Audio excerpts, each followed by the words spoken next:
Hello, everyone. Thank you for joining us for the Remember the Girls 8th webinar of our 2021 webinar series. Remember the Girls is a nonprofit organization dedicated to supporting and advocating for carriers and female patients of X-linked disorders, a group often overlooked by the medical profession.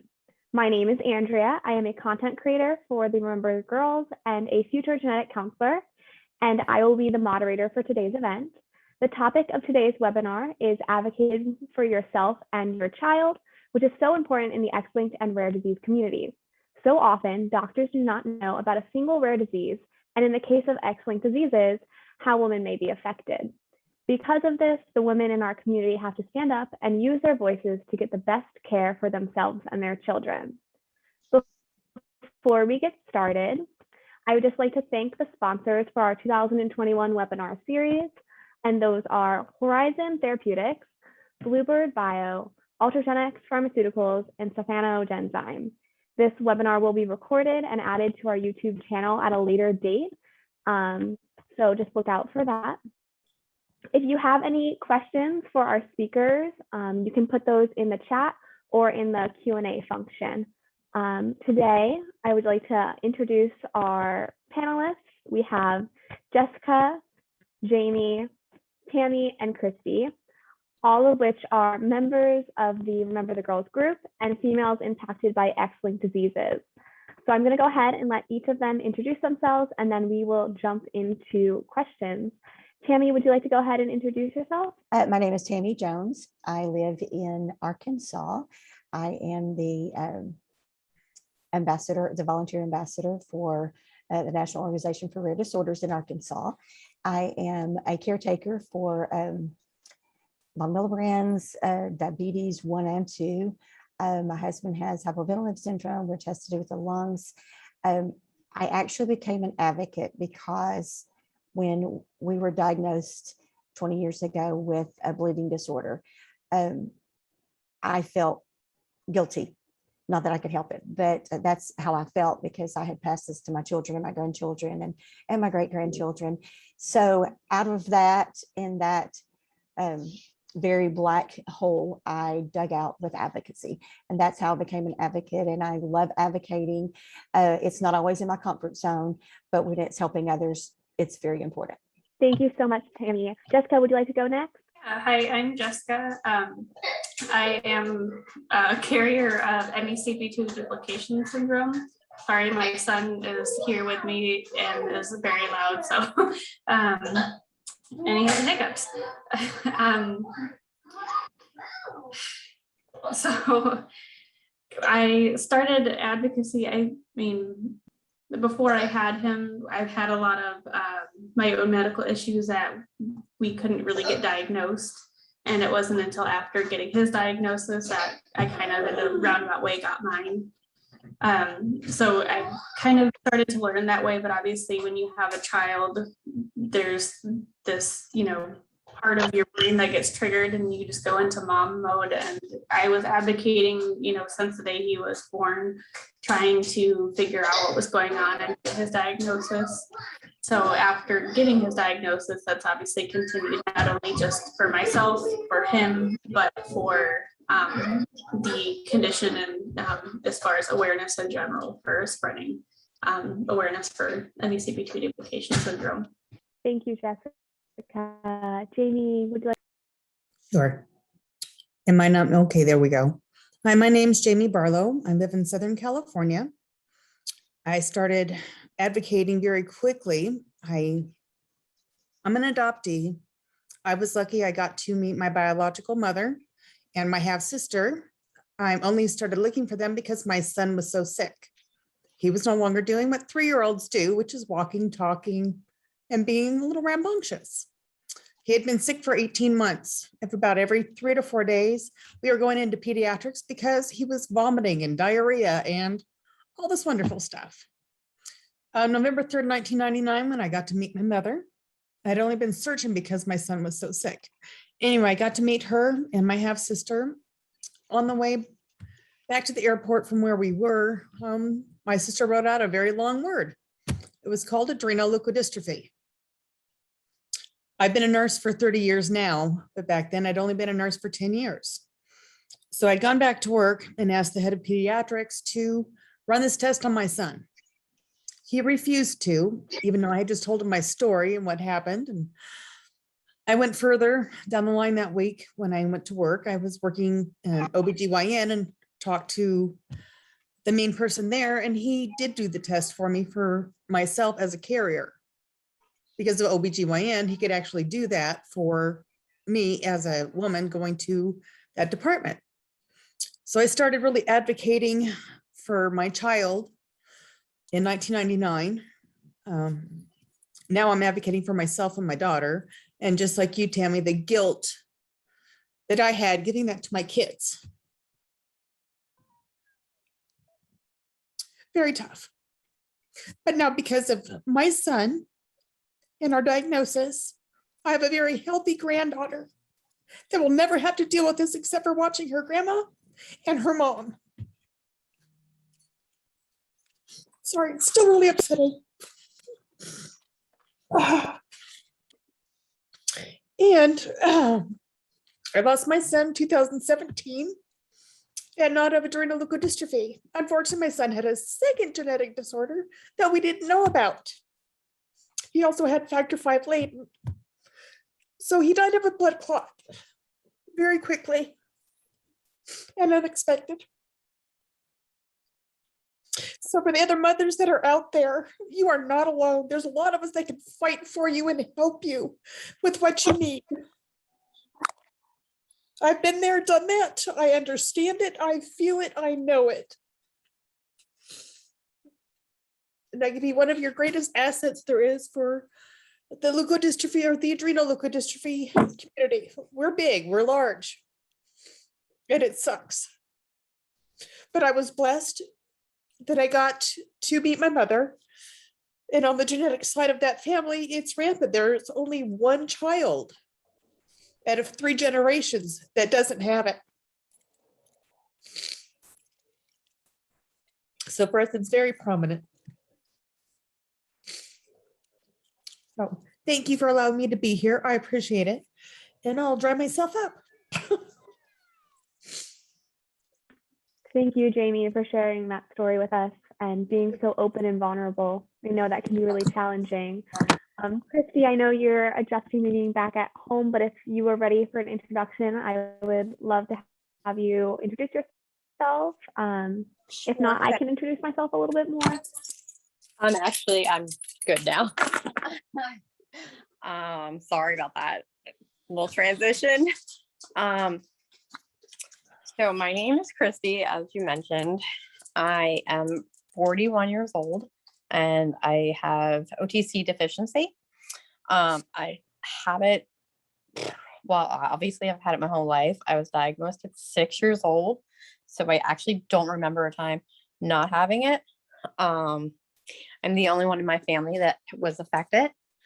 It started with me and it will end with me. I also had a very, very pretty bad pregnancy story that ended in my son being affected and my life almost ending.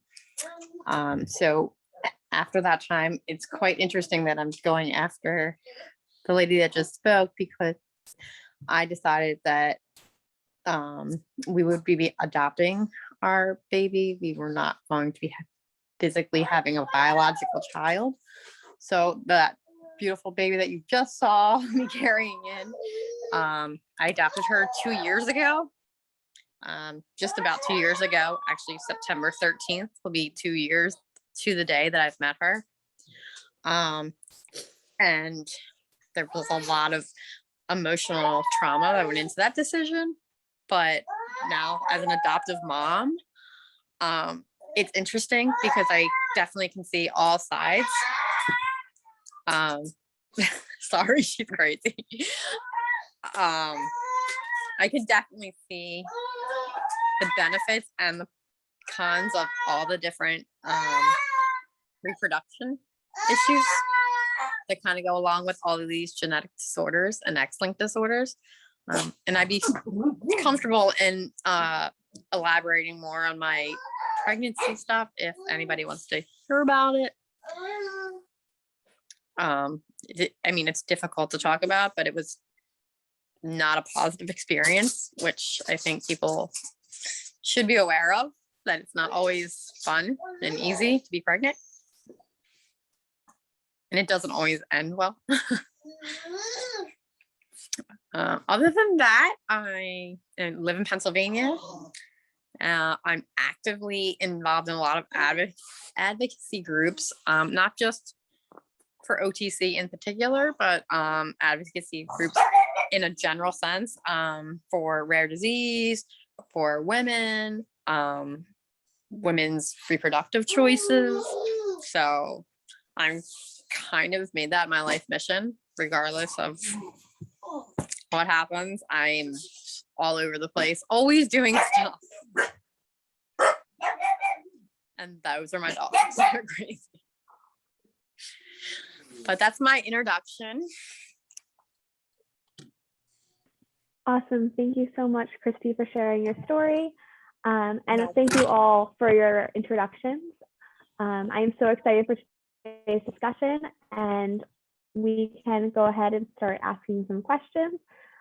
If you have any questions to our participants, please go ahead and put those in the chat or using the Q&A button on your lower panel.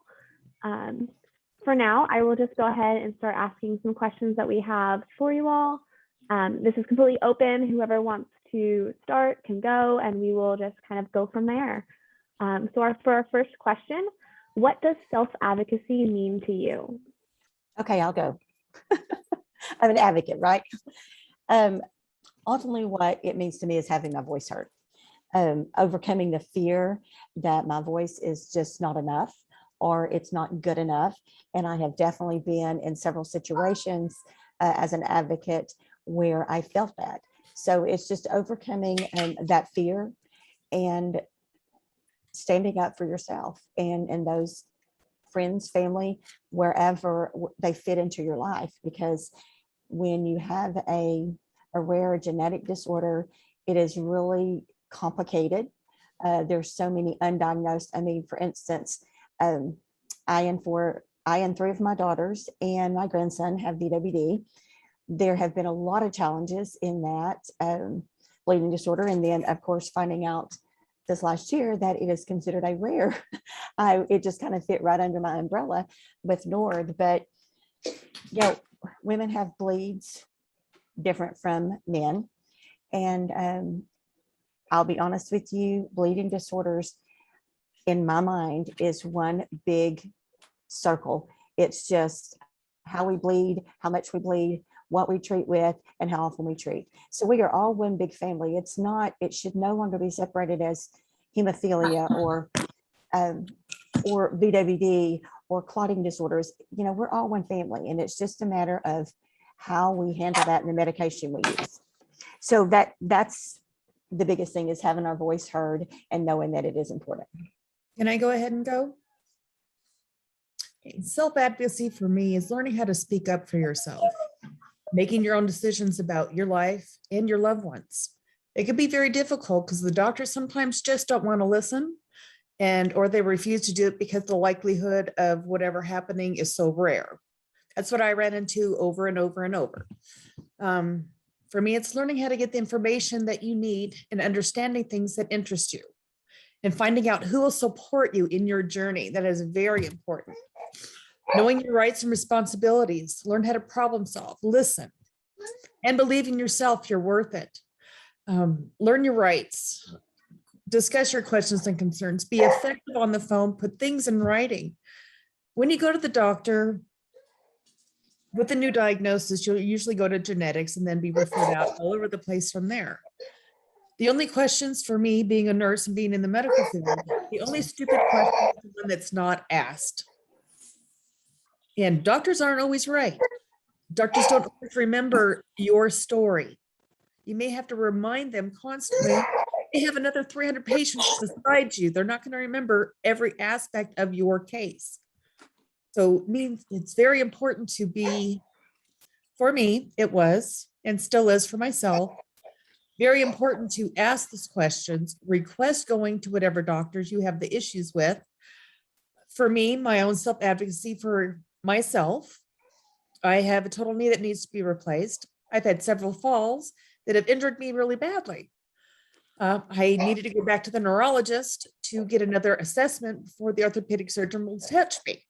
So I did that yesterday, and I still have to fight with the other medical teams that'll say, okay, we can do this safely, or right now it's, we cannot do this safely. So I'm still having to learn about myself. I said the best things is just being aware, write your questions down. Know yourself, know your needs. And the 5 things I usually ask myself, or even in writing before I go, is who, what, where, when, why, and how. Who is this for? What questions do you need to be answered? Where do you need to go to get those questions answered? When is it going to be done? How far in advance or behind are we? What do we need to do? And why? I need the answers to know, because if you answer those 5 questions, it usually will get you right where you need to go. And to not be afraid to ask. And that's just, remember, the doctor's not going to remember every aspect of your case. So any questions you have, just write them down, bring them with you. It makes the visit much nicer. Thank you, guys. I could go next. I think for me, because with the condition I carry, we had no history of it. So really there was no way for me to know, unfortunately, until having a affected child. But all of my health issues that I was having before getting pregnant were pretty much lifelong. Like after kind of getting time to really think through things, I can think of things when I was a child that my mom would bring me to and have to for me and try and get answers. But I think for me it's standing your ground and not feeling like you're getting stepped on. I had a lot of doctors who they would hit that brick wall. Like, well, I don't know what it is. We've kind of run our course here. And so I had a list of doctors that were like, hit the dead end. And then, you kind of just get to the bottom where they're like, let's just toss all these medications at you and we'll call it good, kind of a thing. But nobody would actually give me the answer. So I think I remember before I had him, going to the doctor and just having a complete breakdown and saying, like, I am not crazy. There is something going on. You are the one that's not listening to me. So the problem here is you, not me. If you're not able to help me, I can find someone, who's better qualified than you. And of course, doctors don't like that. So basically, if I started to feel swept under the rug, instead of trying to be quiet and complacent, I had to, not be quiet anymore. And I'm gonna say what I have to in order to try and get help me. So unfortunately now it's become, because the condition is so rare, and even like some of the offshoots of the little diagnoses that come along with it. My son's doctors have actually been a better healthcare team for me than anyone that I had prior to him. So that's been nice to have doctors finally say like, oh, I see what you're seeing. It's totally this. You need to go to this specialist, and then they should be able to take care of it. And it's like, this is nice. I have never had this before. So it's definitely, I before having kids was very much, a quiet, more reserved, observant person, and I never was one to really like speak up about things. And that's been my biggest thing, is just having to like, if you want to get anything done, you have to break out of that comfort zone and just find your voice and scream if you have to. Thank you guys for that. Those answers were very insightful. Moving on to our next question. Can you tell us about a time you've had to use your voice to a medical professional on the behalf of yourself? Or- I can go. I will say that I've struggled with this as I've gotten, because I came from the pediatric world, so like, I don't actually, I started off having my parents obviously be the people that, you know, talk to the medical professional. And I've had a lot of trouble with the transition because I went from pediatric to adult, and there really isn't a transition program at all. At least for my disorder, there isn't. And I don't think that medical professionals in general understand that, at least with my disorder and the ones associated with urea cycle disorders, that when we're having an episode, we're not in the right state of mind to be making decisions. So we kind of need somebody with us to be our advocate. And that doesn't usually work out too well in the, I've had problems with it in the pediatric and the adult setting. Pediatric, they kind of just wash over you and go right to your parents or whoever's comes with you. And in the adult world, it's a little different because they want you to be making the decisions, but you're not able to be making decisions because you're not all right there. And so I've had a lot of issues with that because there's no clear-cut answer that actually works. I do know like having an emergency room letter is like key. It states on there like basically what to do, that like I can appear to you normal, completely normal. It doesn't mean it means you need to still treat me urgently. And to listen to the other people that have come with me, because they're not only, I have my parents, but I also have my partner who I've been with for over 10 years. So he knows too, just what to do. And as I've gotten older, I've noticed that being able to trust your provider is like huge. After my pregnancy, I kind of like got jostled around and into a provider that kind of hushed me, like I was just being, I felt very belittled by her. She kind of hushed me like, you just need to be a big girl and take your medicine and do this and that, and you'll feel better. And it wasn't actually the issue. The issue was there was a bigger issue going on. She was just putting out the fire at the time. And eventually I did end up just standing up to her and being like, are you just going to keep ignoring me until like something really big happens? And it was scary at the time. And I decided to take myself out of that situation and transfer my care out of her. And it was really scary because I've never had to go far.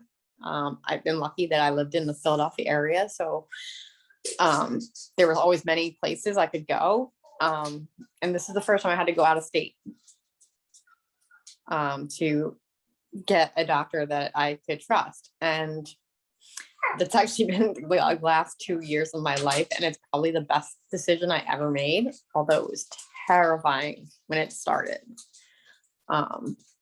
Because now, even though my doctor's not in my state and, you know, I can't just go there very easily, I'm more stable now than I've been in years. And I think it's because of the connection and the teamwork that we have going on there. I don't think it has anything to do with, you can be super smart in that area, but you have to have a pretty solid relationship with your patients, at least for rare diseases, because it's not just that particular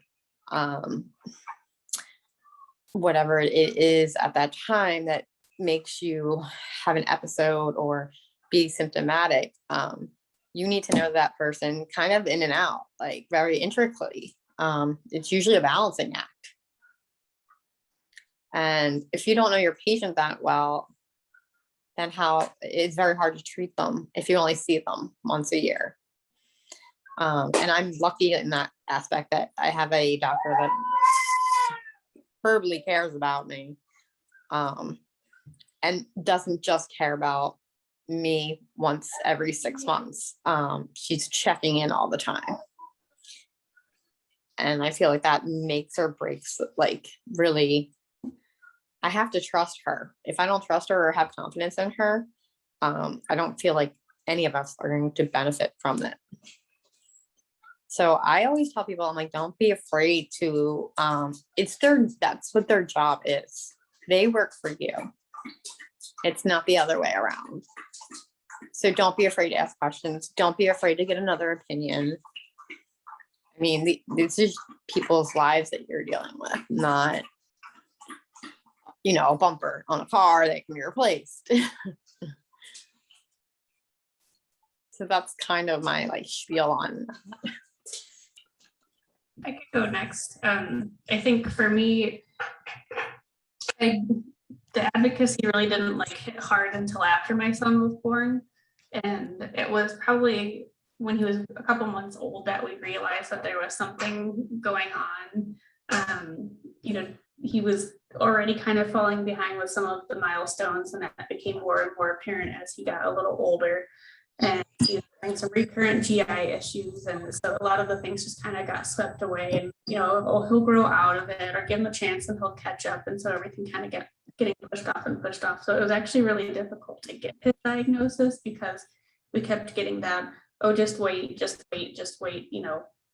things will change. He'll catch up and it'll be fine, And so I think for me, I remember feeling like one of his specialists was kind of almost like thinking I was trying to get him diagnosed with something, kind of making me feel crazy in a way.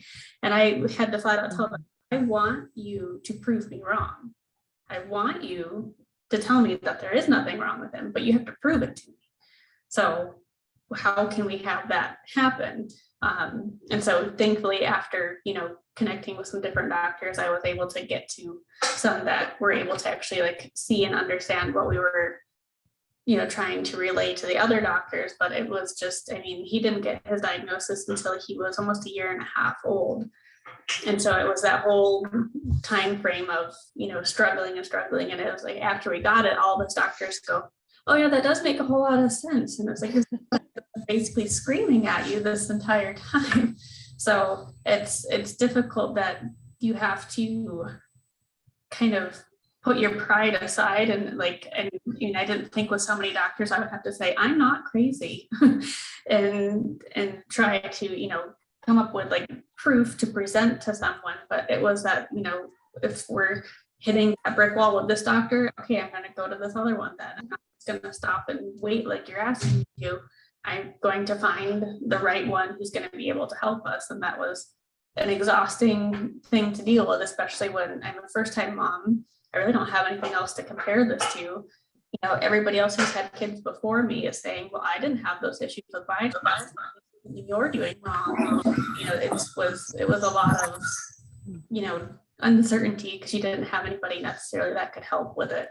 So I think that was our biggest struggle with him, is just, trusting your gut. The mom gut is real. So if, you're getting to a place with a doctor and something doesn't sit right, listen, do what you got to do, find something else, get a different opinion, and just keep going until, you find that like comfort level of like, okay, I trust this person I'm talking to and we have a good open communication. And the way I had to explain to his doctors was, I am the lead person on his healthcare team. Nobody else is above me. So if you don't have me on board with something, it's not happening with him. If I don't fully understand the reasoning or purpose for something, it's not going to happen. So if you want something to happen with him, or if you need testing or anything done, you got to like talk to me like you would a colleague, explain to me all the reasonings from point A to point B. I need all of it. Don't just try and jump over something. I need it all. So I think being very direct with doctors too, especially when it involves your child, is probably one of the biggest things that I could say. Is just don't be afraid, of the white coat. They are there, like Christine said, they're there to work for you, especially when it's your child. you basically have to go in as the boss of the whole thing and say, you know, you work for us, I need you to do this for me. So Jessica, yes. Yes. And honestly, I have several stories that I could share, but the one I choose to share most times when I'm on a panel or I'm speaking is one with a very well-known disorder, and that's type 1 diabetes. You know, when we're rare, it's vital that we have that.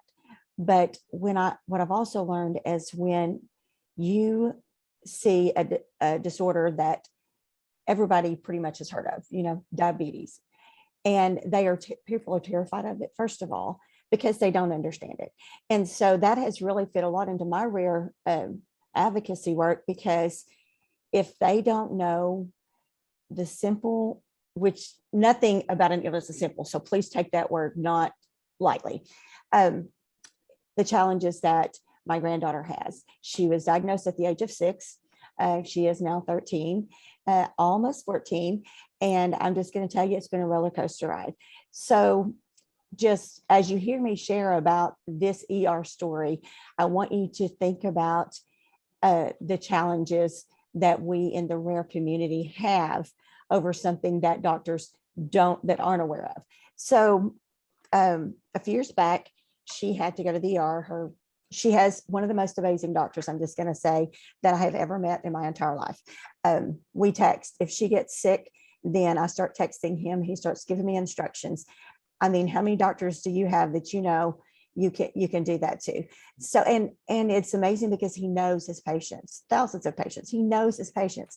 So we get to the ER, and there's a lot of preliminary, but I'm not going to share that because it is very emotional for me. But we got to the hospital, and at that time we knew what she needed. We knew she needed fluids, and if they would have just given those to her, then we would have been out of there probably in 30 minutes to an hour. Instead, we were there for 5 hours.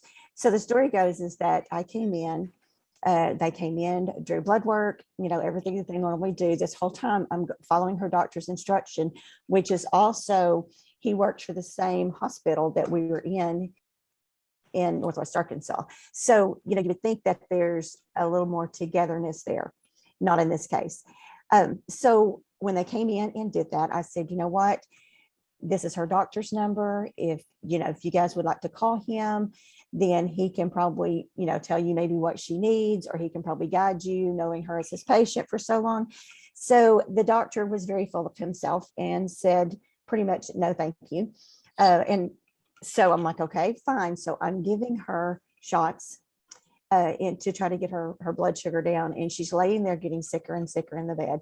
Well, at this point, I believe she was 8, going on almost 9. So the trauma of that was the fact that he would not listen to us. So then I just continued to do what her doctor is texting me and saying to do. And I said, yeah, I'm sorry, the doctor refuses to contact you. He just kind of tossed the number on his way out the door in the trash. So she said she wasn't, like I said, she wasn't getting any better. And then in a few minutes, the lab comes in and they want to do a blood draw from her, a gas. And I'm like, no. And I'm of course texting her doctor saying, okay, this is what they're wanting to do, a blood gas. Well, we know that those are very challenging, very painful. She had been through enough. And I just looked at him and said, no, you can use some of the blood that you've already taken from her, but we're not going to do a blood gas. Well, it made them mad, made the lab mad. And in a few minutes, the doctor comes back in the room and said, so the lab says that you're refusing to let them take blood work from your granddaughter. And I said, oh no, I'm not refusing. They already have blood. What I'm refusing is putting her through more trauma than she needs to be. She's only getting weaker. She just needs fluids. Would you just please contact her doctor? And so that went on for a while. Then of course we were ignored for a little while because I had challenged, no, we were not going to do a blood gas. And then eventually, I guess it was probably, we had been there about 3 hours at this point, going through this same thing. And I'm just continually trying to keep insulin in her and check her blood sugar. And she's getting weaker and saying, Nana, why won't they just give me my fluids? And by this point, the child is totally gray. And he said, well, we may have to send you to Children's. I said, no, you're not going to send us to Children's. If you send us anywhere, you send us an hour away instead of 3 hours away. Her doctor works for Mercy at Northwest Arkansas. So you send us there. So later on, he comes into the room. So let me just say, as horrific as all that was, it ends well because there again, I stayed strong. I did not give in because this doctor is a doctor and he knows better. It doesn't matter if we have the same thing, we're all going to be affected differently. I mean, you know, I've got 5 bleeding disorders in patients, and listen, we all bleed differently. We're all type 1 moderate, and we bleed like type 3. Well, I've got 2 that bleed like type 3s. Horrific things.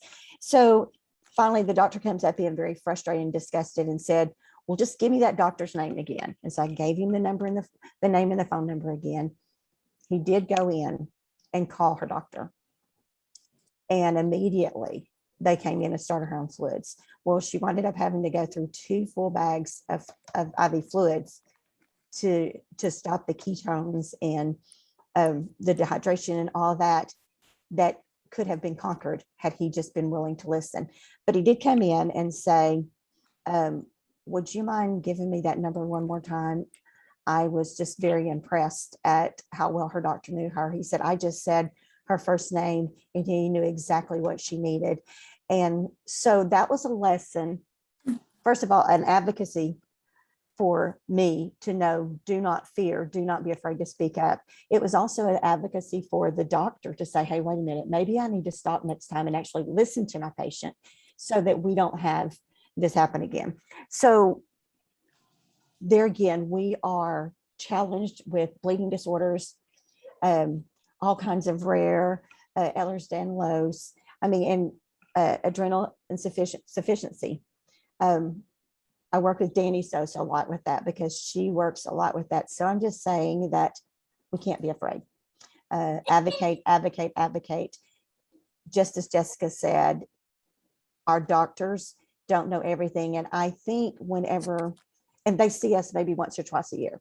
So that's all they see of us. We're with this body, or we're with our patient 24/7. And so we actually are the head. We're the head there, and we do pay them. But, you know, I've also found that they will listen if you're willing to talk a lot of times. And then sometimes I just put together packets and take and leave at the doctors that we use, and they can look at it or they can not look at it. But when in conversations following up, most of the time they will take a look at that. I was in my 30s and I was diagnosed, had already given birth to 4 children, gone through all those challenges, thinking it was normal. So there you go. There's 2 different disorders, one that's very well heard of. I mean, you hear about it all the time, and one that's not, but we just have to stay strong.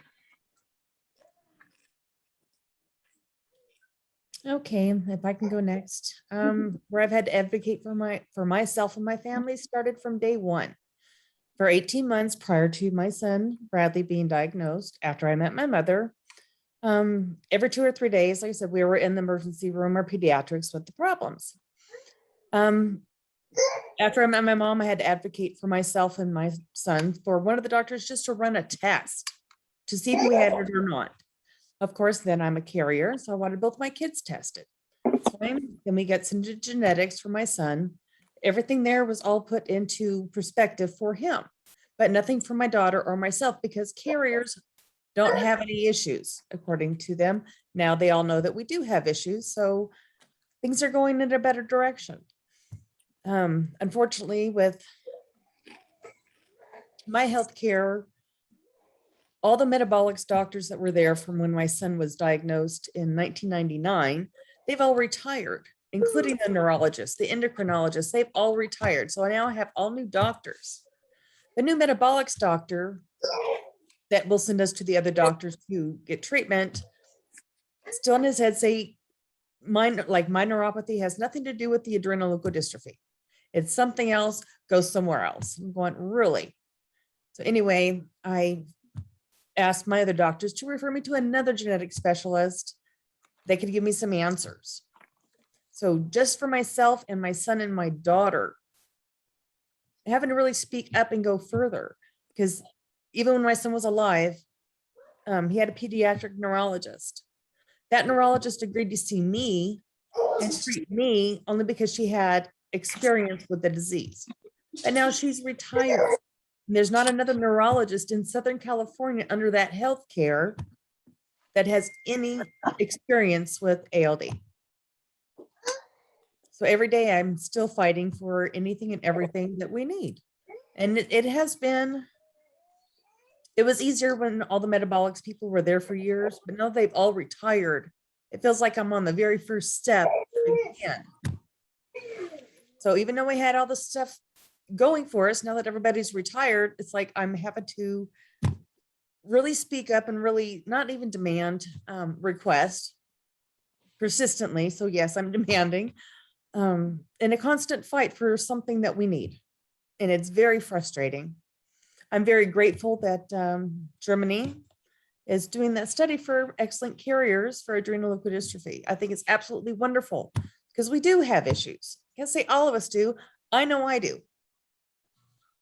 So, and I've watched my biological mother and my sister, as well as myself, start having more and more mobility issues.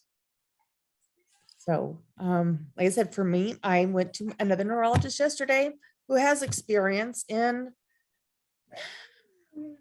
I know things are going wrong or not the way they're supposed to be. Just very frustrating. And like I said, it's just like I'm starting all over again. And I'm glad I have all this experience behind me now that I had to do for my son. So it hasn't been as difficult to ask the questions and demand to be sent somewhere else where I can get the help. So thanks, guys. I'll be right here. Thank you all for that. And I think you all touched on such important aspects of all of your journeys, but especially that it's never ending and that being an advocate for yourself is an advocate for a lifetime. And you all have such unique stories. I really do appreciate you all sharing those challenging times with us. For our third question, this is just kind of a more generalized question about why do you think self-advocacy is just so important to the X-linked disease community or just the community? I believe that we've answered that probably in different ways by all the differences that we're hearing today. But I think a lot of it is just the lack of knowledge. The lack of knowledge with X-linked disease community. You know, sometimes our doctors will get stumped. We've used them, you know, we've been in this position. You've used them for years and they've done great things for you. But all of a sudden with your rare, you come to a point where he doesn't understand, he doesn't know why it's going on. You know, why is this? One of my daughters, it's like all these questions. And by the way, getting the genetic testing for VWD patients is not there right now. And so it's definitely something that we're advocating strongly about because it is a genetic disorder and we need to be there, but insurance will not cover that at this point. So that is something we're working on, but I think it's just a lot of lack of understanding information. And a lot of it is because I feel like as patients, we don't always share what we're talking about. We need to be sharing today. We need to be open and let them know what our body's doing. We should never disrespect the physician, but at the same time, we should never feel threatened that we don't know what we're talking about. Because when it comes to rare disorders, most definitely, the majority of the time, they make you feel like you're crazy, it's all in your head. And we know it's not because we're living in that body. I think that sometimes our doctors are not ready for the changes that are coming. And so sometimes we need to see and start seeing another doctor, get that second opinion.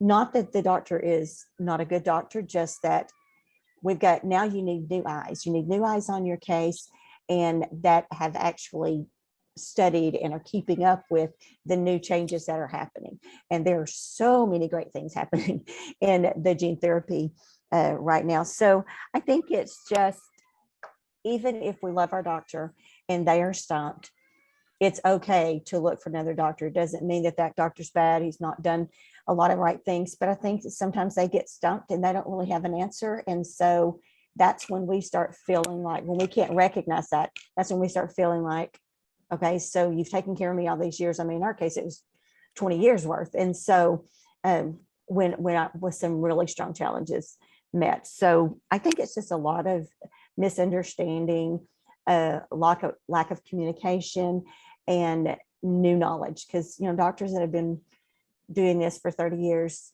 are tired and weary, and they're just really not always interested in learning the news that's coming out. So sometimes you have to get those fresh eyes.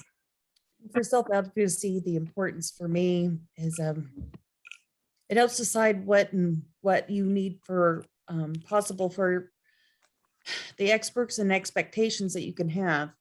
And when you have good advocacy skills, you can have more control and make the life decisions that are best for you and your loved ones. It helps to empower you and speak up for yourself and make decisions about your life.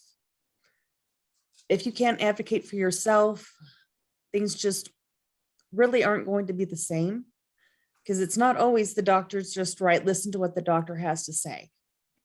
Like I said before, the doctors don't know everything about your case. They're not going to remember it. So it's really important to be involved, really important to write your questions down, the things that concern you. You may think that they're little and not important, but they are. That just may be the right thing that you've said that just sparks something in that doctor's head that goes, oh yeah, let me send you over here. So just please, for yourself and for your loved ones, don't be afraid to speak up. Don't be afraid to ask questions. Don't be afraid. That's the biggest thing. The doctors are human beings too. They have kids and families of their own. I know in one case, I asked the doctor itself, if this was your child, what would you do? So he told me what he would have done. I actually followed the same route and I'm very happy that I did. It was a long journey with my son. I'm glad we did what we did. And unfortunately, that's when we found out he had the second genetic disorder, and that's what took his life, not the leukodystrophy. So I learned a lot in 17 years of taking care of my son. All the different things we had to go through, the demands that I made, and I did demand it, that once I was a carrier, I demanded both of my children be tested. Then I also demanded that my daughter be educated about her carrier status at the age of 14. Mhm. So if the rest of you don't know, I know the ALD group has a young ALD carrier. And they've all said how important it was. They learned at a very young age what they have and what the consequences could be if having a child with this disease. Mhm. So just speak up for yourselves and just be strong. And it's not only the women here, there's men too that help advocate for their wives, their daughters, their whoever. And it's a good blessing if your partner stays there with you through all of this. So thanks, guys. I'll let you go ahead and go, Jessica and Christy. Thanks. I would have to say my husband being by my side. It's sad and it's remarkable in the same aspect. He kind of like never really understood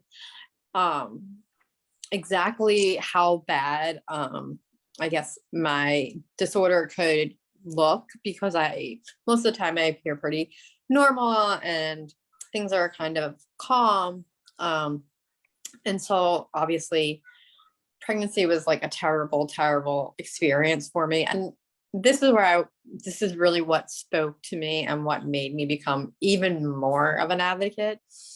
In the UCD world, there's not a big discussion around the pregnancy and the negative outcomes. I had only heard about women that had a successful pregnancy, and they usually had a child that was a daughter, and maybe one hospitalization in the whole time, which, you know, in the grand scheme of things, that's pretty nice. my whole pregnancy story was very, very traumatic, and it made me really, really want to reach that younger generation. Because I wish that somebody would have told me some of the things that they went through.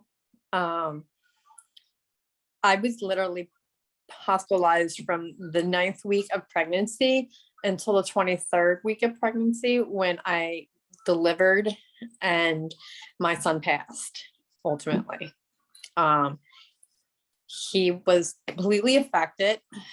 The only reason I knew that he was affected is because I chose to have testing done. And the testing done was, it's kind of interesting because when I was diagnosed, there was no testing. I was based on clinical diagnosis. That's it. There was no newborn screening. There was no genetic testing. Like, these are your symptoms, and they matched the clinical threshold. Later on, about 20 years later, they finally found my mutation. And of course, it was like a novel mutation that nobody else had, and it didn't come from the typical place like my mother or my father. And so being placed in this really, really emotional time. Number one, I am inpatient, pregnant, and it was my first pregnancy, my first wanted, it was a super wanted pregnancy. It was about 2 years after marriage. And I had only ever wanted just one child, that I wasn't trying to be greedy. And the whole time I was very, very, very ill. I had 2 feeding tubes. I literally was knocking around on death's doorstep the whole time. And I don't know how I even got through it now that I look back. Like, I have no idea. Call that, I guess, like, I just kept going. I didn't have a choice at that point. But going through all of that and having my husband witness it, kind of made us actually a lot stronger together. Him and I obviously made the decision that we were never going to put ourselves in that predicament again, that he would be faced with a choice of possibly losing either his wife or his child or both in the same time. Like that, it was very hard for him to watch this happen, and he could just sit there and there's nothing he can do. No one would listen to him. Doctors would say she's not showing, normal symptoms of that high level. Well, the levels are still that high, and it will eventually affect my brain. He was like, you got to be kidding me. Just because she's not, quote unquote, the way you think she should be acting, she's never acted like that with high levels. So ultimately we had to make a very, very hard decision of what to do. And I had to deliver my son, and he died hours later, which, that was a very traumatic thing to go through, especially for the first child. We watched everybody around us be able to have children very easily, like it was no big deal. And my husband is actually adopted also, which makes it even kind of sweeter. And we really looked at that decision and decided that the best route for our family was to have adoption, but we wanted to choose an open adoption. We never wanted it to be a secret of where our child came from, because of someone else's selfless act that they could not provide the life they wanted for their child, that we would be able to be parents too. So, as I like to say, my little baby Madeline, who is in the background screaming her head off like a nut, she has 2 beautiful mommies. She doesn't just have one, she has 2. I'm her mom, and she also has a tummy mummy. And we keep that line of communication open. And it's because I went through all of that that I even have her. So it's kind of like it's a very beautiful but hard story to tell people of how I got to her. And Madeline, obviously genetics wise, I feel that the openness is a little bit easier because I can ask those questions if something comes up. Have you ever seen anything like this in your family? Without that, I don't think I would have to go into this blindly, not knowing what her genetics look like. And that's one of the beautiful things I think about open adoption is just how I can explain to her where she came from. And if she has questions or concerns about what she may carry in the future, those questions can be answered. So it's not a mystery for her. And I also have the luxury of relief that I don't have to worry about that I gave this to her, this burden, and that she could pass it on to her children. I'm 100% happy that I ended it there. At least with my particular disorder, it will go no further. My brothers are not carriers. There's no other people in my family that have it. So it ended with me. But it was a very, very hard thing to go through. And to watch the people around you try to advocate for you and them act like they didn't know what they were talking about, when my mother and my father have been literally taking care of me my entire life before I even had a diagnosis. So they were literally, I'm 41 years old. They know their kid. And they know when something's not right. And just because it was an adult setting, they would not listen to them. And with rare diseases, I think you need to really look at the whole family unit. I don't think it's just the patient. You're around this patient maybe, maybe a few days out of the whole year, if that. Parents and siblings and whoever's around these kids and adults, they know them better. They know their characteristics. They know what they do when they don't feel well.